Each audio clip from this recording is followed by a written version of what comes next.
Hello everybody. So, back in Seattle, a little jet lagged. Trying to get this vlog out today. It's Sunday here, but it's a little different in terms of timing. So, I thought this week, since I had my appointment in New York, that this would be a good time to explain the process of how I am obtaining and hopefully will obtain my French visa. So I thought I would just go through the process and I'll pop up a couple of the documents that I kind of filled out. So the first order of business was I realized that it was probably something I wasn't going to be confident doing on my own. So I talked with Julia at Lady of the Chateau, another of the YouTube Chateau channels. So she recommended the person that she used to help her with their visas. And I felt fairly confident in that because they were also coming from the US, and this guy's based, I think he's really actually a tax lawyer based in Paris. So, so I thought that would be a good investment. So I got in touch with him and started down the process. The good thing with having him help me was he was immediately able to tell me, which type of visa I should apply for, which it's one that is going to allow me to open up basically a business in France that I will then use to run the chateau and the retreats and everything. So it's called an entrepreneur commerçant. I don't know if I'm saying that correctly, but it's basically a 1 year, it starts off as a 1 year visa, and I can reapply each year. I think the process is just an online process to reapply each year. So I can continue to do that for about 5 years. And then after 5 years, I can apply to just have a sort of a permanent residency visa. Or I think at that point, it's like a green card. So in order to do that, it was a little more complicated. He kept calling it a mini entrepreneur. So I had to put together a business plan, and that included a spreadsheet. So it was kind of good because he kind of he has forms that allowed me to have the kind of the structure of everything I needed. And then he had a kind of a Google sheet that I could just plug numbers into. So it was actually pretty easy. And it was a really good process to go through, because when I was first kind of contemplating the house, I was thinking, oh, I'll just do, 3 retreats every summer, and that will be enough to cover expenses. And I realized pretty quickly that that was not the case, that I would need to do at least 6.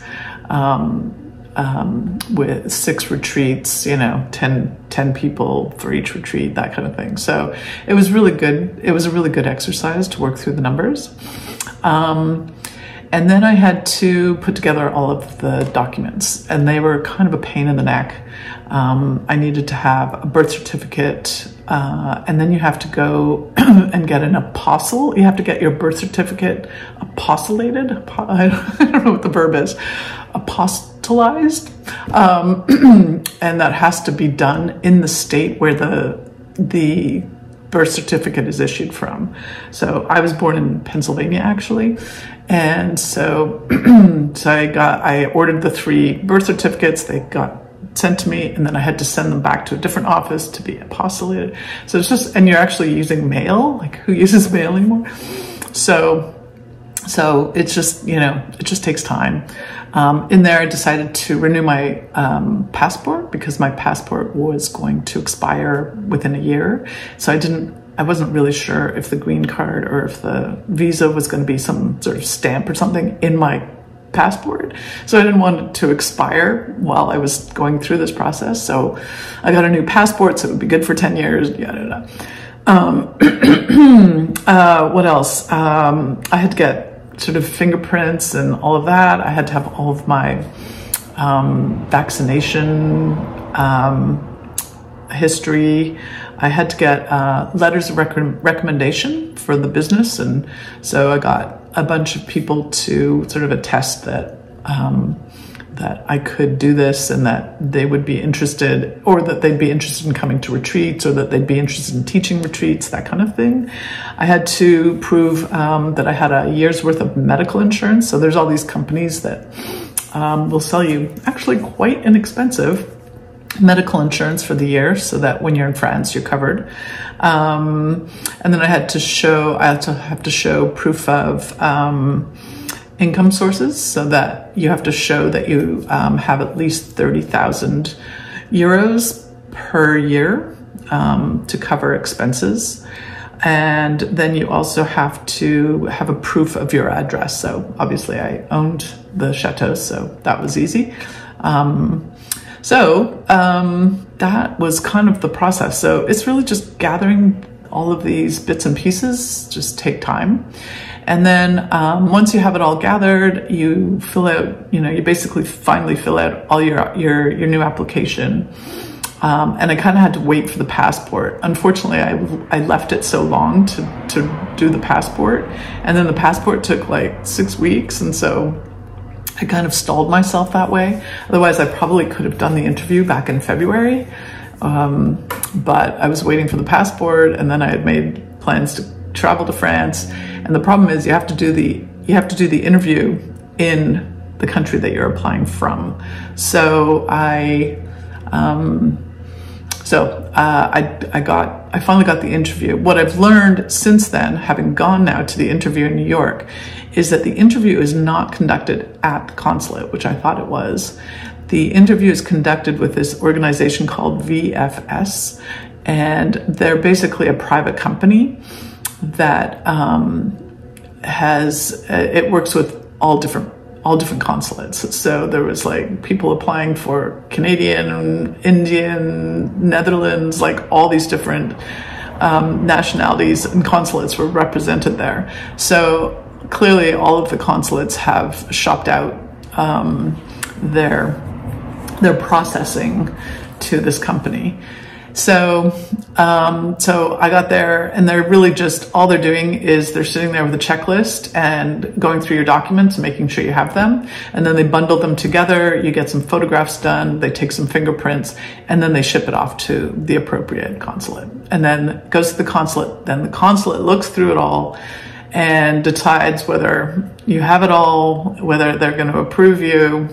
And then in 2 to 3 weeks, you hopefully get all your stuff back with the visa. And then once you've gotten that, you go back to France and you kind of register the visa there. So I'm now in the process of waiting the 2 to 3 weeks for the consulate to make their decision. So the fear is, of course, that you've gone into all the trouble of going to this interview at VFS, but they don't tell you, they're not the ones going, okay, you don't have this, so you better come back. That's all going to be, so the consulate could still completely refuse it, and then I'm going to be really messed up because I have a flight to come back to France in the middle of June. So I hope I got it all right. That's the big question. So anyway, it was really nice to see my son in New York. It was a little bit whirlwind. It was complicated having Chloe there and worrying about her. In the end, just an update on Chloe. She seems absolutely fine. All I can think of is that she, ate some sort of plant, had some renal failure, kind of had the hydration through the IV for 2 days.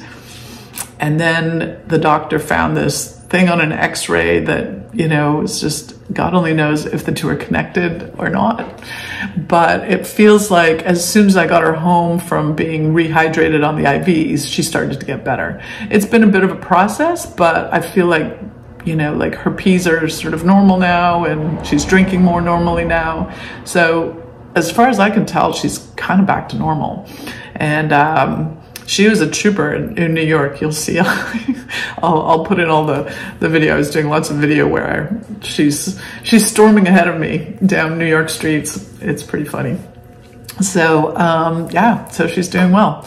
So now I'm back in Seattle, and I'm going to be a little bit lost. So I'm like, what am I doing now? So hopefully it'll just be, I mean, I have to, I took an extension doing my taxes, so I have to do my taxes. I mean, they're all done. It's just now I've got to sign them and pay them and all of that.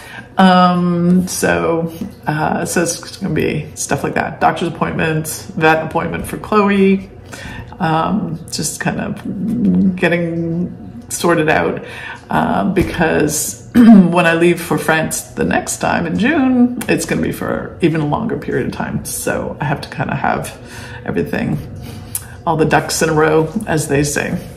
So, yeah, I hope that was helpful to people. I've had a lot of people asking, curious to know how the process goes.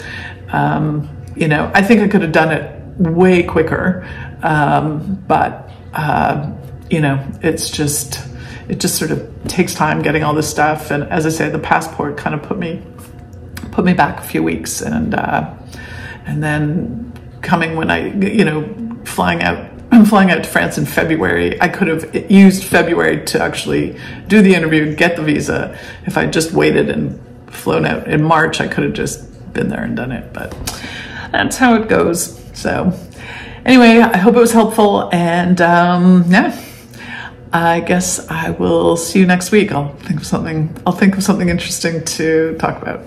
All right. I always give away too much. It's like I've got no sense of touch. I'm always pouring out my heart, no, little by little here. I'm always pushing things too far. 2, 5, 6, 10 drinks at the bar.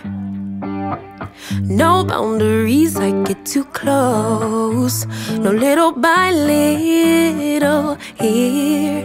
'Cause I give my all, no, little by little, I pour out my heart,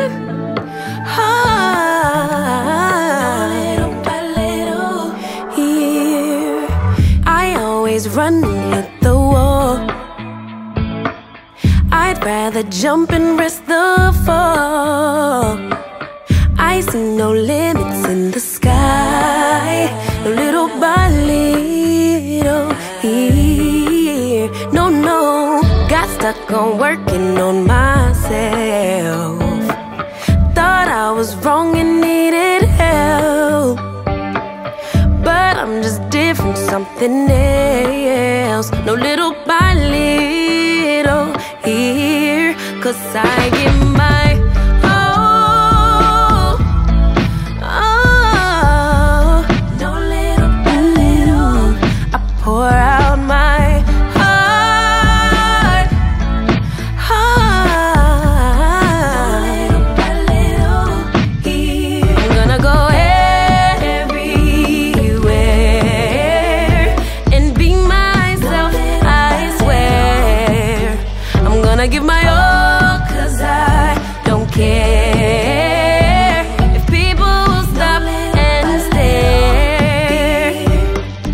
Let me fly, let me fly, let me fly into the sky. Let me be all that I can be.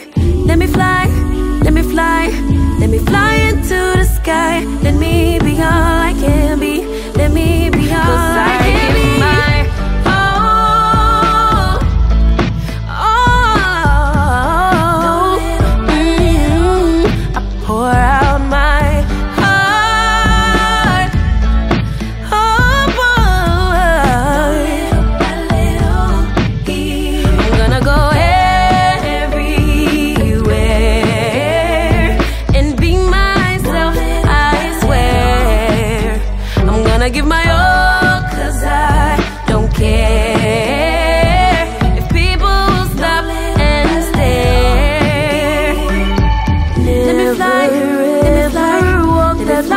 getting away. Let me be all that I can be. Let me fly, let me fly, let me fly again.